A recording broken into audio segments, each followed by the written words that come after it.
Whoa. Last time I saw him was at that oversight hearing where he kept trying to speak for everybody. So, Yeah. Do you see that? That was funny. He tried to cut off Linda. We're talking about Carlo Branch, the Adelute policy director here. They had asked him, I think Senator Moylan, one of the Republicans, had asked Linda Pinko Donorsi about the whole digital signature thing. And there was a problem with her microphone when she was trying to answer. So I got the clip. We could play it, but we're running low on time.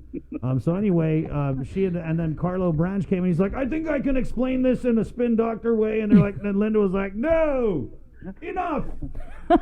They're asking me the question. Yeah. So anyway, let's just start with the release. So we're doing this pandemic unemployment assistance program, and basically the Republicans are saying typical administration use this as an opportunity to hire a bunch of political hacks, right? That's the gist of your release. Well, we just want to bring to light the hiring process and who's going to be hired into these positions with federal funds.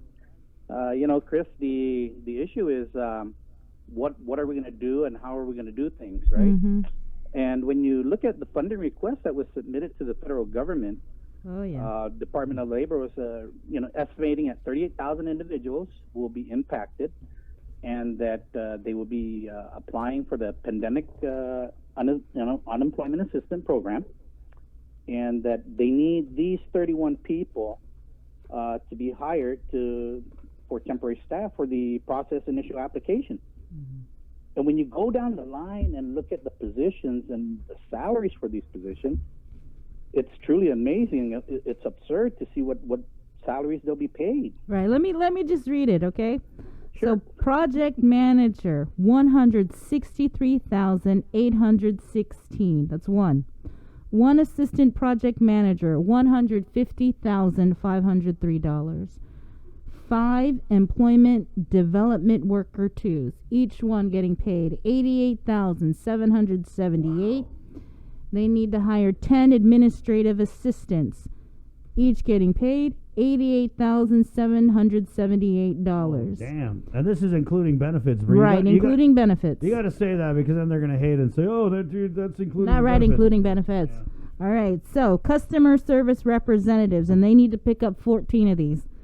$77,615. Oh my God! I just felt all of my CSRs and the autonomous agencies and all over the government of Guam. I just felt their collective jaws drop. Right. And that's just the 31 employees that they're hiring. So because Carlo Branch is responsible, they got 60 whatever. The other ones are detailed from other government of Guam agencies. Right. Yeah. But let's talk about the response here, Senator Bree. You got the response? Oh, Carlo Branch's response. Did you hear his response? No, I didn't hear. We're gonna hold on then. We're gonna do, yeah. Sure. We just happen to have it here. Wow, look at that. All right. So, quote, here are the facts. DOL's plan and budgeted expenses were approved by the U.S. Department of Labor. Of the 62 individuals needed to run the program, more than half are existing government employees on temporary detail from other agencies, and more than $450 million has been issued in combined federal and local aid since the beginning of this pandemic.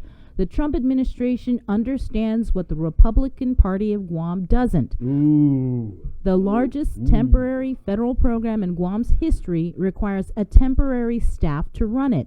The vast majority of states throughout the country have had to expand existing unemployment programs with lightning speed using a similar process. The only people unaware of this fact seems to belong to the Republican Party of Guam. While Democrats have historically called for a local unemployment insurance program, Republicans have generally opposed it. We thank them for changing their minds. End quote from Carlo Branch. Oh, man, that's just one of those classic Carlo Branch, petty selective facts. So you saw, he said, here are the facts, but the facts they presented, it was, almost straw man in that they put out these facts that aren't really dealing with the facts that you brought up. Hey, look at these facts. Never mind the ones they brought up. Chris. Yeah. Okay. And when you look at it, right, when we'll just take the customer service representative at 77,615. Those representatives would make more than revenue agents 1, 2, and 3 at Revenue Tax, right, tax auditors, and tax investigators. And I was trying to do a fair comparison, right, as to how they handle funds, how they distribute funds. So Revenue Tax was probably the best agency to, kind of gauge a comparison. And they made less than 77,000. Those positions made less than 77,000, and we're looking at 14 individuals making $77,615 to man the call center and assist in processing of the initial application. That's crazy, because when you read the comments, people calling the call center are saying that they're not even getting the right answers. So we're paying people $77,000 to be like, I don't know. Yeah. Do you know who these 31 are, these chosen 31? Oh, we're going to find out. Yeah, we have no clue who they are. And what we were looking at... I guarantee you they're in, though. Yeah, we wanted to make sure that they're making best use of the federal funds that are coming in to assist our people. And the way to do that is they could have probably hired 28 customer service representatives at a lesser salary and get these people working. Those that are unemployed in the public sector, perhaps those that are in human resources, or, that can assist with applications, that can assist with ensuring that their information is complete before they turn it in, right. As they're online. You know what we've seen, Senator, because I just am now remembering that I always FOIA all the hiring, and by the way, there's one outstanding from Ed Byrne DOA I'm waiting on. But some of these people were existing labor employees who were hired at this higher salary to work on this PUA and the FPUC, and I'll send you guys the docs to show you. Mm-hmm. Yeah, please. And then, when you look at the assistant project manager, the assistant project manager would make more than the BBMR director, DOA director, chief of staff, legal counsel. Oh, he's making more than the legal counsel? Yeah. With benefits. With benefits. Well, $106,000 in salary alone. That's just in the salary. How does that the irony, it just gets me. You got, thousands of people applying for unemployment assistance because they've been laid off, furloughed, out of work for, 2+ months. And then we're hiring people for $100,000 to run a program that basically is going to run itself because of this software, that $1 million software that they made such a big deal about. Mm-hmm. And the assistant project manager is to oversee the program activities and compliance with federal regulations. So you got one project manager at $163,816 with benefits that has no job description as to what that project manager is going to do. So do we really need an assistant project manager, or do we really need a project manager? So it just goes. How about an assistant? It seems like we need an assistant project deputy co-manager. Yeah, so that's, we just want to make sure that these federal funds coming into the island are used appropriately and to the best use possible, so that our people can benefit from it. Right. We got another set of funds coming in for the unemployment assistance, and if we're not doing it right the first time, I think the federal government's going to keep a close eye and say, hey, wait a minute, you guys didn't do it right, so you know what, we're gonna scale back on that, and the end result will be our people will be the one to pay the price. What do you say, though, Senator, to the what Carlo Branch had put out, that, hey, the feds, they approve this? So, I mean, that kind of seems like that's their mic drop. Like, the is feds that what it. Dave De La Sola said, though, in the oversight hearing? Did you hear Dave De La Sola's response to Senator James Moylan's questioning? Because No, I didn't. And, the thing about it is, this is what, yes, the federal government approved this, but they approved it on the integrity and the honesty of it being submitted, saying, these are what it's going to be used for, right?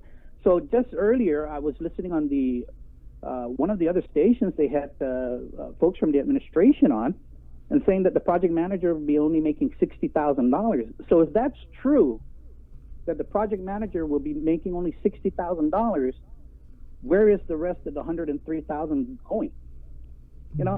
So these are the things that we need to keep an eye on. That's pretty tricky, Senator, because if you look at it's 18 months, okay, 116,000. So what they're doing, I guess what they're doing is they're prorating and saying, oh, they're only making $60,000, but I mean, they're making 116,000.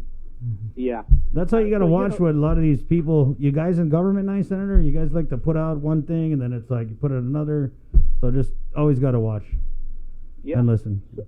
So that's why, we always got to look out and see that the funds coming in are always going to be handled with care, and that they go out to who they're supposed to be, and not being tucked away in some slush fund, hoping that nobody finds it, nobody catches it. So that's why, Chris, we just want to bring to light the fact that this process, and this is about the hiring process. Who's going to be hired into these positions and at what salary? Because they were saying it's going to be lower, but no, what's showing to the federal government is the salaries that were submitted. And what experiences do these folks have in helping, like the customer service representative at $77,000. That sounds like someone who put up canopies in the campaign. Yeah, but we need professionals there. Like I said, right. the private sector has a lot of folks that are out there that are unemployed in human resource and finance, and I think those would be the people to kind of put into these positions, right? People that know how to fill out applications, people that know a process. So something like that, I think, would make streamlining easier for those that are applying for unemployment. Right. Well, Senator, that's why we wanted to bring you on to kind of go over this release, and then the response from Adelup. We'll get you on. I want to bring you on every week. I don't know who the Democratic Party chair is, but I've always reached out to the Democrats, of course, for them to call in, and I'd like to do like a point counterpoint thing with you and your counterpart on the Democratic Party side, but I don't know. Do they have a chair right now? Oh, it's John Jr. Calvo. I think the chair resigned, and then that's right. There's an acting chair, so I'm not sure. It's John. That's John Jr. Calvo. Yeah. Right. He's very busy. Oh, that's good. He's acting a lot. He's acting chief of staff, and he's the acting Democratic. He's going to get an Oscar pretty soon. He's going to get a COVID Oscar. Yeah, so these are the things, Chris, that we want to keep light on. These are the things that we want to ensure that there's transparency, there's accountability, and, that the people of Guam know exactly what's going on. I mean, when you got GCC, who was already in place May 11th, they were ready to go to support. I mean, we're here now, June 4th, almost a month after GCC has been ready, that we're still not getting checks processed. I mean, these trainings and things like that should have been ongoing, especially 31 of them were coming from government of Guam agencies that were just being temporary detail. So those folks could have actually been getting training since May 11th when GCC was ready, and start moving on. Hats off to GCC. They got 10 classrooms, they got 80 computers that are ready to go. They got a call center that's set up with 34 phone lines. They got 6 phone numbers to call into. I mean, GCC has been really ahead of ball game here, and hopefully everything fits like a puzzle, so that we can get the funds out to our people. And that's just the ultimate goal, right, to get the funds to the people. Well, thank you, Senator. Thank you, Chris. Thank you, Bree. Wash your hands. Always do, and congratulations on the Edward R. Morrow Award.